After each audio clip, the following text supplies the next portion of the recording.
आज preposition common error का chapter 2 करा रहे हैं आप लोग, ठीक है। इसका पार्ट 2 आज करा रहे हैं।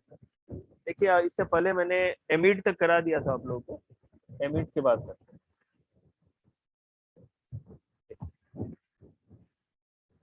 एमिड और एमिड्स का जो यूज है ना, दोनों का दोनों जो यूज है, ये हम किस लिए करते हैं?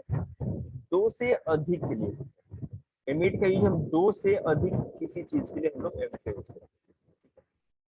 अब इनके प्रयोग में यूज में वही डिफरेंस से अंतर है जो अमंग और अमंगस्ट में होता है।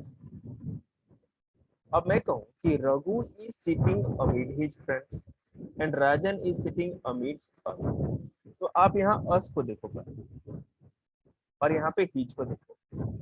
हिज आपको पता है कॉन्सोनेंट साउंड का वर्ड है, और अस में अ आता है जो कि वोवेल साउंड का वर्ड है। बात समझ रहे हैं? तो जब भी एमिड्स होगा, वोवेल साउंड से पहले जो होगा एमिड्स का यूज करेंगे, और जब भी कॉन्सोनेंट साउंड से पहले का होगा तो हम लोग केवल एमिड का यूज करेंगे। याद रखिए। और ये किस सेंस में करते हैं? दो से अधिक चीजों के बारे में। जैसे देख सकते, Raghu is sitting amid his friend, मतलब रघु अपने दोस्तों के बीच में बैठा है, ठीक है।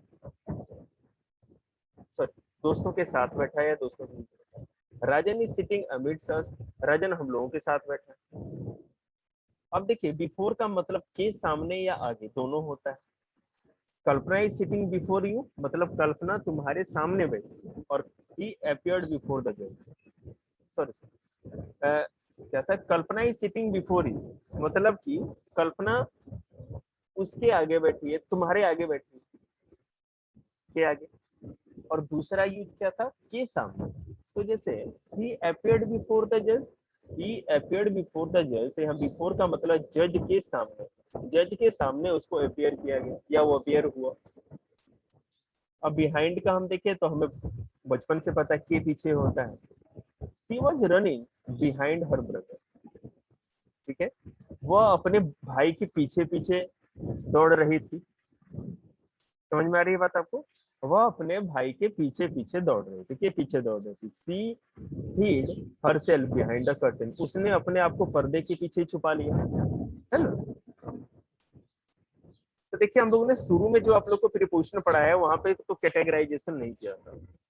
आपको मैंने ये पढ़ा दिया था इन का, एट का, ऑन का, उसमें जितने रूल है सबका लिखा देता। लेकिन यहाँ पर जब कॉमन एरर आप करते हो तो टाइम के सेंस में सारे इनका टाइम में अलग रूल है, यूज है, प्लेस में अलग यूज है ना, इस तरह से। तो यहाँ पर अब हम लोग प्रीपोजिशन ऑफ टाइम की बात करें। इसमें एट का यूज होता है on, for, since, before, after, with in, till, by, during, ये सारे होते हैं। हम बात करेंगे सबसे पहले एट का यूज आर बताने वाले शब्दों के साथ पहले होता है। जैसे he came here at 8 o'clock, 8 o'clock means कि 1 आवर को बता रहा है। यहाँ मिनट्स की बात तो हो ही नहीं रही। बात समझ रहे हैं? यहाँ 8 o'clock है, नॉट 8:15 पहले। he was reading a novel at 9 PM और AM, मतलब कि वो या तो 9 बजे, मतलब ये भी आर की बात हुई, AM या PM लगाओ तब भी आर की बात हो रही, या ओ क्लॉक लगाओ तब भी आर की बात हो रही, घंटे की बात हो रही, ठीक है। तो इसके पहले हम लोगों ने एट का यूज किया, मतलब वो 9 बजे घर आई, वो यहाँ 9 बजे आई। She was reading a novel at 9 AM, वह 9 बजे सुबह में, है ना, 9 AM इन द मॉर्निंग वो नॉवेल पढ़ रही थी। अब देखिए यहाँ पे हम और किस तरह, एट डाउन मतलब कि भोर का समय, एट डे ब्रेक जो दिन का समय होता है, एट सनराइज सूर्योदय के समय, एट नून दोपहर के समय, एट सनसेट सूर्यास्त के समय, एट नाइट रात में, है ना, और एट मिडनाइट मध्य रात। तो इनके पहले भी अगर टाइम बताने के सेंस में हम यूज करें तो एट का ही यूज करें। अब देखो, ऑन का यूज डे के नाम या डेट के पहले किया जाता है, ऑन का। जैसे मैं बोलूं he should come here on Monday, वो मंडे को यहाँ आएगा, उसे आना चाहिए, उसे मंडे को यहाँ आना चाहिए। He will open the shop on 22nd अक्टूबर, ठीक है। He will open the shop on 22nd अक्टूबर, वह 22 अक्टूबर को अपनी दुकान खोलेगा, ठीक है। तो यहाँ पर आपने देखा Monday is the name of day का नेम है ना, और 22 October is the name of day, 27 October is the name of date and Monday is the name of day. तो यहाँ नेम ऑफ डे और डेट के नाम के पहले हमने लगाया। अब नोट देखो, ऑन का यूज जनरली मॉर्निंग इवनिंग आदि के साथ हम नहीं करते, है ना। मॉर्निंग इवनिंग में या तो इन लगा देते हैं, नहीं तो एट लगाते हैं, अलग अलग सेंस में, लेकिन ऑन नहीं लगाते। लेकिन याद रखना कि मॉर्निंग और इवनिंग के बाद साथ यदि डेट या डे का नाम भी, मॉर्निंग या इवनिंग के साथ कोई डेट दी हुई हो या डे का नाम दिया, तो इसके पहले हम फोन का यूज कर सकते हैं। कैसे? इन द मॉर्निंग और इन द इवनिंग तो करते हैं, लेकिन मैं कहूँ on the evening of May the first, मतलब मई की फर्स्ट मई की शाम, ये सही बात समझ में आई? शांत एक सेकंड जरा, मैं एक मिनट।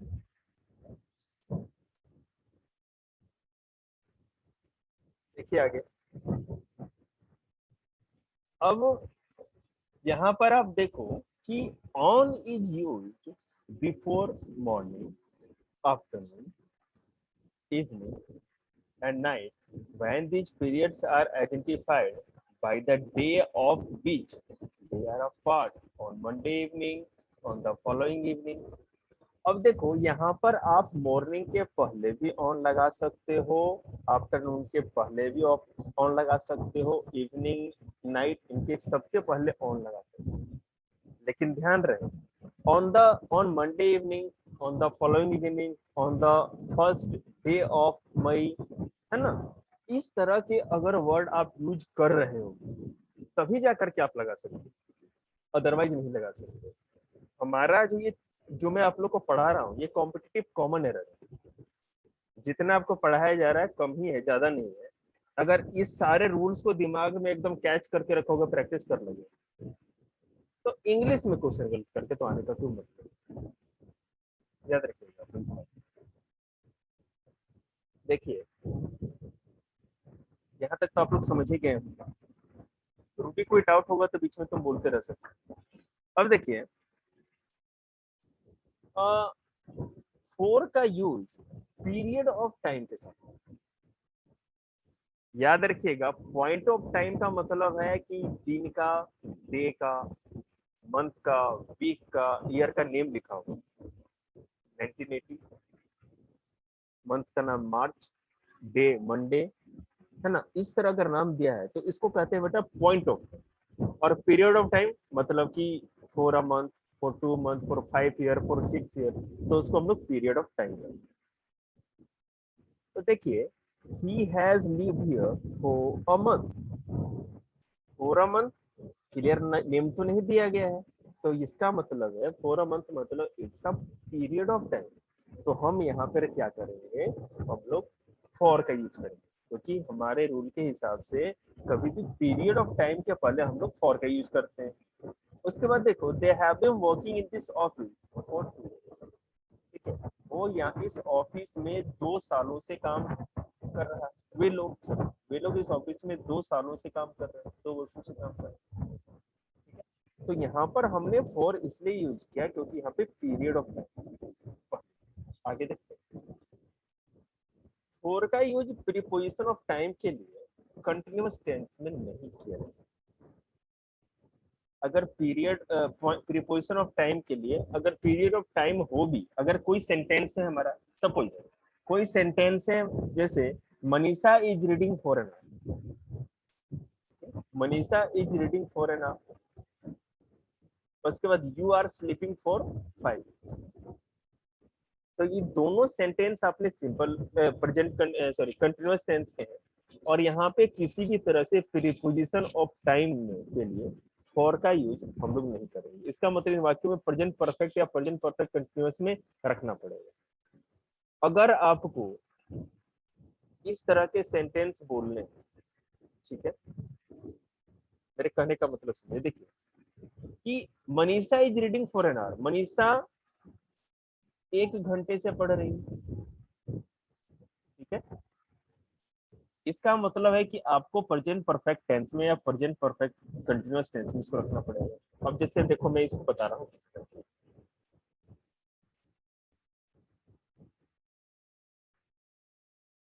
हाँ तो Manisha has been reading for an hour. ठीक है, Manisha is reading since morning. Ruby got it. आप यहाँ कर सकते हो Manisha have been, sorry Manisha has been reading since Monday, since Monday. तो सिंस या फोर का जो भी यूज करना है, अगर फोर यूज कर रहे हो तो आपको प्रेजेंट परफेक्ट कंटिन्यूअस का, हमें सिंस की बात नहीं करेंगे। अगर हमें फोर लगाना है, पीरियड ऑफ टाइम के पहले लगाना है, ठीक है, लेकिन पीरियड ऑफ टाइम के पहले लगाना है और कंडीशन ये हो गया कि यहाँ आईएनजी हो गया, कंटिन्यूअस की बात होने लगी, तो आप प्रेजेंट परफेक्ट कंटिन्यूअस। जैसे हम लोग प्रेजेंट परफेक्ट कंटिन्यूअस में क्या पढ़ रखे हैं, वह 2 घंटे से खेल रहा है, he has been playing for 2 hours। Manisha सुबह से टीवी देख रही है, Manisha is watching television since morning. Since और फोर का यूज आपको पता होगा, है ना, नहीं तो आगे पता, अभी देखिए ऐसे में बता देंगे। अब देखो सिंस के यूज के ऊपर फोकस करें। सिंस का यूज पॉइंट ऑफ टाइम के साथ होता है।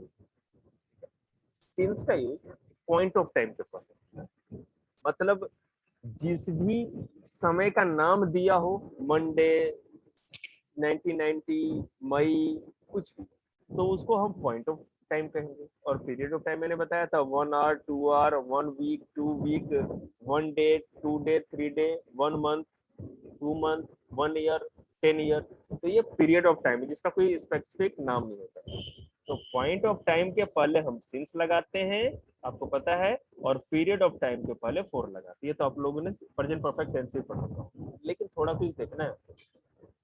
He had been absent since May। वह मई से ही एब्सेंट था, रह रहा था। वह मई के महीने से ही एब्सेंट रह रहा था, ठीक है। He has been living in America since 1990। वह 1990 से ही अमेरिका में रह रहा है।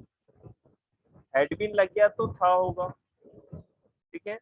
और अगर हैज बीन हो गया तो आप समझ रहे हैं कि प्रेजेंट की बात होगी।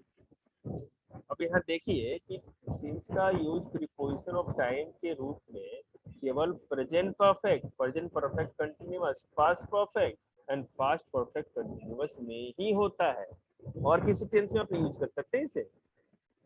बात समझ में आ रही है। फोर का यूज या सिंस का यूज कभी भी किसी दूसरे टेंस में आप कर ही नहीं सकते। बेशक ये प्रीपोजिशन ऑफ टाइम है, लेकिन फोर और सिंस स्पेसिफिक केवल प्रेजेंट परफेक्ट या past perfect, present perfect continuous नहीं तो पास्ट परफेक्ट कंटिन्यूअस के लिए ही बना। देखिए आफ्टर तथा बिफोर को देखते हैं। आफ्टर तथा बिफोर जो है प्रीपोजिशन के रूप में आफ्टर का यूज पास्ट टेंस में पीरियड ऑफ टाइम या पॉइंट ऑफ टाइम के साथ।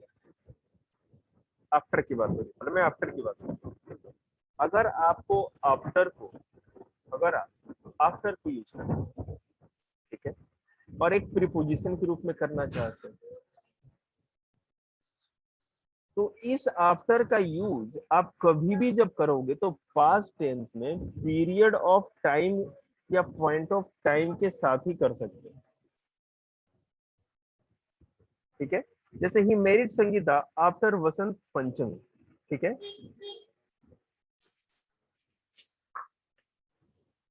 मतलब कि उस he married Sangeeta after Vasant Panchami, मैंने वसंत पंचमी के बाद उसने संगीता से शादी की। ध्यान दीजिएगा, ये एक एक पॉइंट कंपटीशन में एक एक आपके क्वेश्चन बने जाकर के कमाने रहे। ये कोई छोटा मोटा किताब नहीं। यहाँ पे देखो ये मैरिड संगीता, उसने संगीता से शादी की।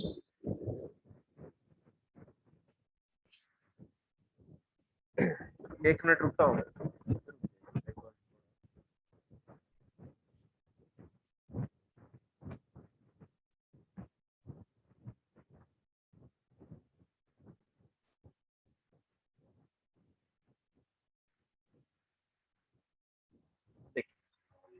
मैंने आपको बताया कि आफ्टर जो हमारा है इसका यूज प्रीपोजिशन के रूप में अगर हमको करना है तो पास्ट टेंस में पीरियड ऑफ टाइम या पॉइंट ऑफ टाइम के साथ। अब देखिए मैं कहूँ he married Sangeeta after Vasant Panchami, ठीक है, तो वसंत पंचमी को अगर आप लेकर के चलो तो ये पॉइंट ऑफ टाइम है, क्योंकि स्पेसिफिक डेट पता है कि बसंत पंचमी कब होगी। लेकिन यहाँ कहें कि you left London after your result, तो रिजल्ट कब आएगा, क्या होगा, वी डोंट नो।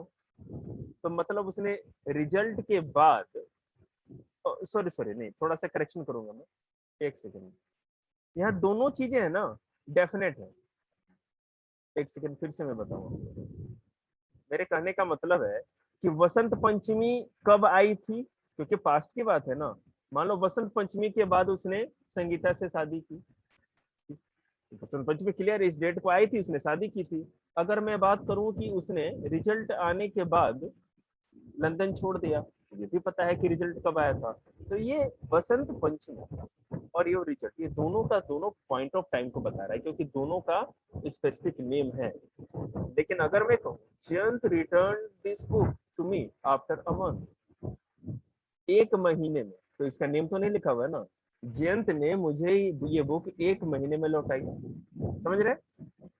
तो यहाँ पर भी हमने आफ्टर का यूज किया है, और आपको पता है रिटर्न में ईडी लगा है तो पास्ट टेंस में है। लेकिन ये जो अ मंथ है ये पीरियड ऑफ टाइम है, और यहाँ पे बसंत पंचमी और योर रिजल्ट जो है पॉइंट ऑफ टाइम। बात समझ में आ रही है। आफ्टर का यूज एज अ प्रीपोजिशन हम कभी भी पास्ट टेंस में ही करेंगे, और पीरियड ऑफ टाइम और पॉइंट ऑफ टाइम, और किसी दूसरे टेंस में नहीं कर सकते। हाँ, लेकिन यहाँ पर देखिए आफ्टर तथा बिफोर का यूज फ्यूचर टेंस में हमेशा पॉइंट ऑफ टाइम के लिए ही केवल होता है। जैसे I will complete this work before October, आप देख रहे हैं ना, यहाँ पर पॉइंट ऑफ टाइम बताने के लिए होता है, पीरियड ऑफ टाइम नहीं। I will start some new business after Monday, ये दोनों में अक्टूबर की बात करो या आप मंडे की बात करो, दोनों का दोनों आपका point of time, period of time. आगे देखिए, he will do it after a week, they will join our company before a month। तो यहाँ पर देखो a week, a month, दोनों आपको पता है पीरियड ऑफ टाइम। हमने रूल में कहा कि भाई फ्यूचर टेंस में आफ्टर ए बिफोर के यूज आप कभी पीरियड ऑफ टाइम को बता नहीं सकते। तो देखिए इसमें कुछ स्पेशल भी हो सकता है। दोनों सेंटेंसेस में आफ्टर तथा बिफोर का यूज गलत है, ये दोनों सेंटेंस रॉन्ग है, समझ रहे हैं क्यों है, आपको पता है क्योंकि दोनों अ वीक और मंथ जो है पीरियड ऑफ टाइम को बता रहा है। अगर हम आफ्टर या बिफोर का यूज पास्ट टेंस में, तो पीरियड ऑफ टाइम और पॉइंट ऑफ टाइम दोनों में कर सकते हैं, कोई इशू नहीं। लेकिन अगर फ्यूचर टेंस में करते हैं तो ओनली पॉइंट ऑफ टाइम पे पढ़ने हैं। समझ में आ रहा है। जैसे ही आप लोग इसको 50-60 क्वेश्चन कॉमन एरर का कर लेंगे ईमानदारी से, धरती पे कोई ताकत नहीं रोकने वाला रिजल्ट आप लोग। देखिए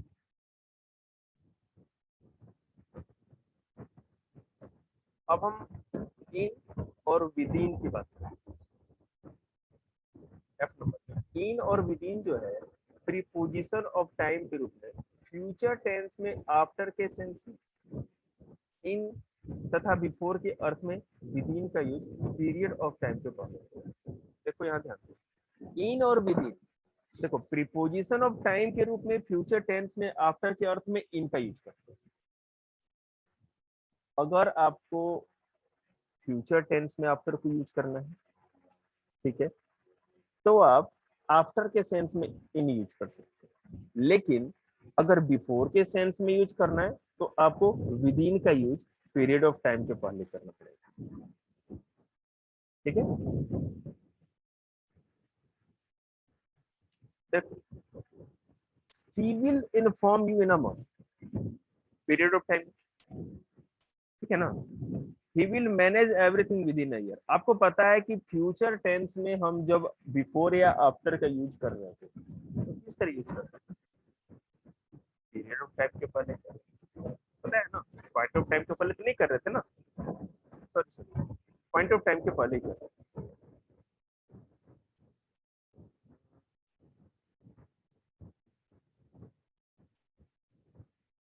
फिर से मैं एक बार रिकैप करा दूं, ऊपर चला आफ्टर बिफोर को देखना फिर से। यहाँ पे था कि अगर आपको बिफोर और आफ्टर के फ्यूचर टेंस में करना है तो पॉइंट ऑफ टाइम के पहले ही कर रहे हैं, पीरियड ऑफ टाइम में नहीं कर रहे। लेकिन अगर आपको फ्यूचर टेंस में किसी point of period of time को यूज करना है, जैसे मान लो कि in a month, within a year, ये सब यूज करना है, ईयर को यूज करना है, मंथ को उसका नेम ना दिया हो, तो आप वहां आफ्टर या बिफोर का यूज नहीं कर सकते। उसके लिए आपके पास ऑप्शन है, आफ्टर की जगह पे इन यूज कर लो और बिफोर की जगह पे आप विद इन यूज कर सकते हो। ठीक है, आफ्टर की जगह पे आप इन यूज करो और बिफोर की जगह पे अगर आप विद इन यूज करते हैं तो काम बन जाएगा। अब जैसे देखो आप लोग, she will inform you after a month तो गलत हो जाता, लेकिन she will inform you in a month it's, मतलब एक महीने के, she will inform you in a month मतलब कि वो एक महीने के बाद या एक महीने में आपको इन्फॉर्म कर देंगे, आफ्टर की बात है। और यहाँ पे ही will manage everything within a year, ठीक है, मतलब कि पहले, मतलब एक साल से पहले पहले एक साल के अंदर अंदर वो सब कुछ मैनेज कर, हम लोग मैनेज कर। टिल और अनटिल का यूज पॉइंट ऑफ टाइम के साथ, ठीक है।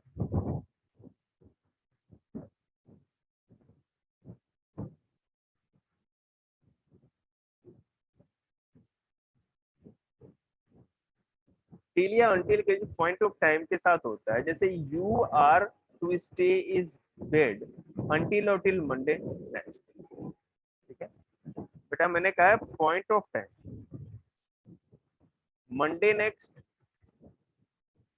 का मतलब हो गया ये पॉइंट ऑफ टाइम, अगले मंडे की बात कर रहे हैं। मतलब you are to stay in bed until Monday next, जैसे डॉक्टर के पास जाते हैं ना तो डॉक्टर क्या करता है कि मंडे है ना, आखिरी मंडे तक आप इसे, आपको बेड पे ही रहना होगा, बेड रेस्ट करना पड़ेगा, ठीक है।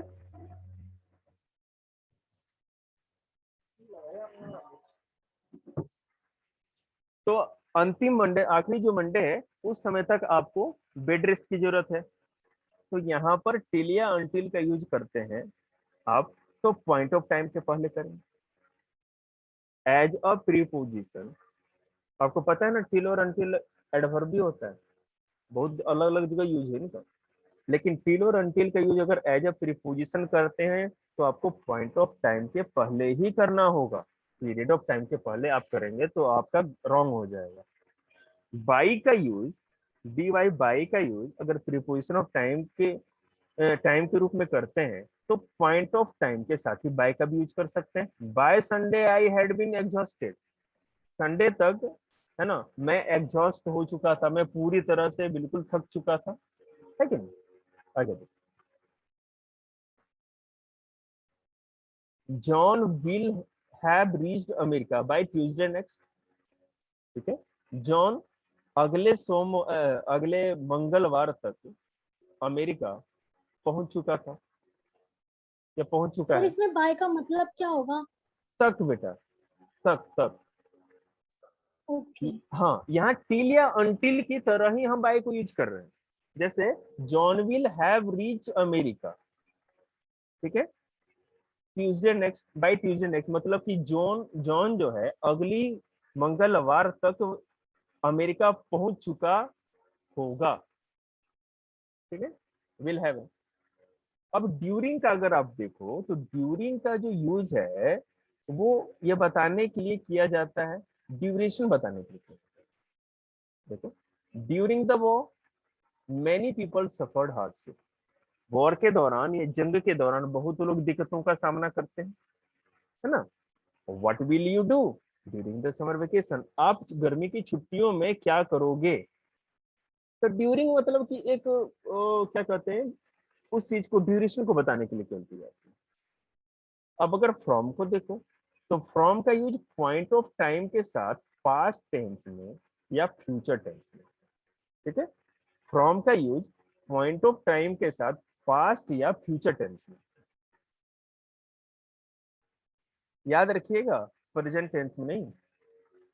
फ्रॉम जब भी यूज करेंगे एज अ प्रीपोजिशन, ठीक है, और पॉइंट ऑफ, तो ये पॉइंट ऑफ टाइम को बताने के लिए करेंगे आप, नॉट पीरियड ऑफ टाइम के लिए, पहली बात तो ये।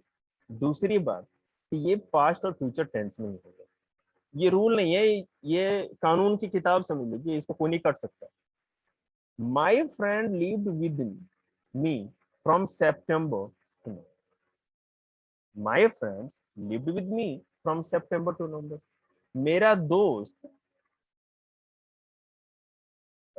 माई फ्रेंड लिव्ड विद मी, मेरा दोस्त मेरे साथ सितंबर से नवंबर तक मेरे साथ रहा या रहा था। बात समझ रहे हैं?